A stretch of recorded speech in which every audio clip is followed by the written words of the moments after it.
मुझे मौत से कोई डर नहीं लगता, लेकिन मुझे मरने की भी कोई जल्दी नहीं है, क्योंकि मरने से पहले बहुत कुछ करना बाकी है। ये विचार थे महान वैज्ञानिक स्टीफन हॉकिंग के, जिन्होंने अपने साहस और हिम्मत के दम पर यह साबित किया कि लाइफ में इम्पॉसिबल जैसा कोई वर्ड एग्जिस्ट ही नहीं करता।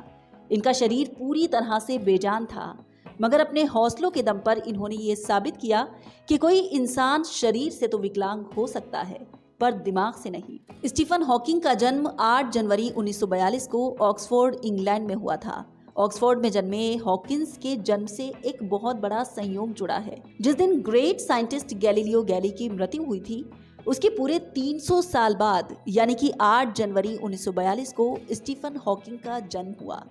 इनके पिता फ्रैंक एक चिकित्सकीय शोधकर्ता थे और माता इसाबेल एक मेडिकल रिसर्च इंस्टीट्यूट के सचिव के रूप में काम करती थी। बचपन से ही स्टीफन काफी इंटेलिजेंट थे। इनकी इंटेलिजेंसी का अंदाजा इसी बात से लगाया जा सकता है कि बचपन में इनके साथी इन्हें आइंस्टीन कहकर बुलाते थे। मैथ्स इनका फेवरेट सब्जेक्ट था। अपनी स्कूली शिक्षा पूरी करने के बाद स्टीफन ने ऑक्सफोर्ड विश्वविद्यालय में दाखिला लिया और यहाँ इन्होंने फिजिक्स को एज अ सब्जेक्ट चूज किया। साल 1962 में कैम्ब्रिज विश्वविद्यालय में एडमिशन लिया। अभी स्टीफन 21 साल के ही हुए थे कि उन्हें कुछ हेल्थ इश्यूज आने लगे। अचानक से बैठे बैठे उनके हाथ कांपने लग जाते थे। शुरू में तो उन्होंने अपनी इस बीमारी की तरफ ध्यान ही नहीं दिया, लेकिन एक दिन अचानक वो सीढ़ियों से गिरकर बेहोश हो गए। तब उनके पिता उन्हें अस्पताल लेकर गए, जहां डॉक्टर ने बताया कि उन्हें मोटर न्यूरॉन नामक एक बीमारी है। इस बीमारी में धीरे धीरे शरीर की मांसपेशियां काम करना बंद कर देती हैं, जिससे शरीर अपंग हो जाता है और शरीर के सारे अंग भी काम करना बंद कर देते हैं। डॉक्टर का कहना था कि स्टीफन अब सिर्फ 2 वर्ष ही जिंदा रह सकते हैं। डॉक्टर का ये कहना सच साबित हुआ और उनके शरीर ने काम करना बंद कर दिया। लेकिन स्टीफन ने हार नहीं मानी और 55 साल जीकर ये बता दिया कि अगर इच्छा शक्ति प्रबल हो तो असंभव काम को भी संभव बनाया जा सकता है। गंभीर बीमारी होने के बाद भी उन्होंने अपनी पढ़ाई जारी रखी और कई चौंकाने वाले शोध दुनिया के सामने रखे। स्टीफन खुद चल नहीं सकते थे तो व्हील चेयर के सहारे चला करते थे।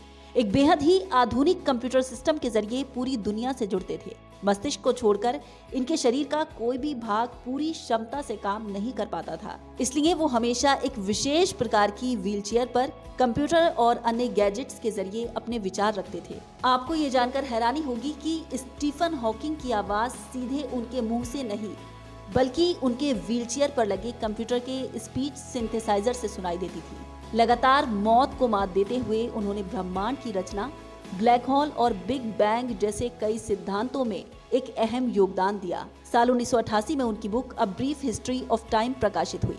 इसमें उन्होंने ब्रह्मांड की संरचना, उत्पत्ति, विकास, बिग बैंग और ब्लैक होल जैसी घटनाओं के बारे में बहुत ही आसान शब्दों में समझाया है। खास बात यह है कि ये बुक उन्होंने उस वक्त लिखी जब वो शारीरिक रूप से पूरी तरह से विकलांग हो चुके थे और ये बुक उस वक्त की बेस्ट सेलर बन गई। साल 2001 में स्टीफन हॉकिंग भारत आए थे। ये उनकी भारत की दूसरी यात्रा थी। इससे पहले साल 1959 में वो भारत आ चुके थे, लेकिन अपनी दूसरी यात्रा के दौरान उन्होंने भारत के आम लोगों को इस भौतिकी विज्ञानी से परिचित कराया। अप्रैल 2007 में अमेरिकी अंतरिक्ष एजेंसी नासा ने उन्हें सम्मान पूर्वक जब अटलांटिक महासागर के ऊपर 2 घंटे के लिए जीरो ग्रेविटी में रहने का अवसर दिया, तब स्टीफन ने कहा था कि मैं अपने 44 वर्षों के जीवन में एक कदम भी नहीं चल पाया, लेकिन नासा ने मुझे परिंदा बना दिया।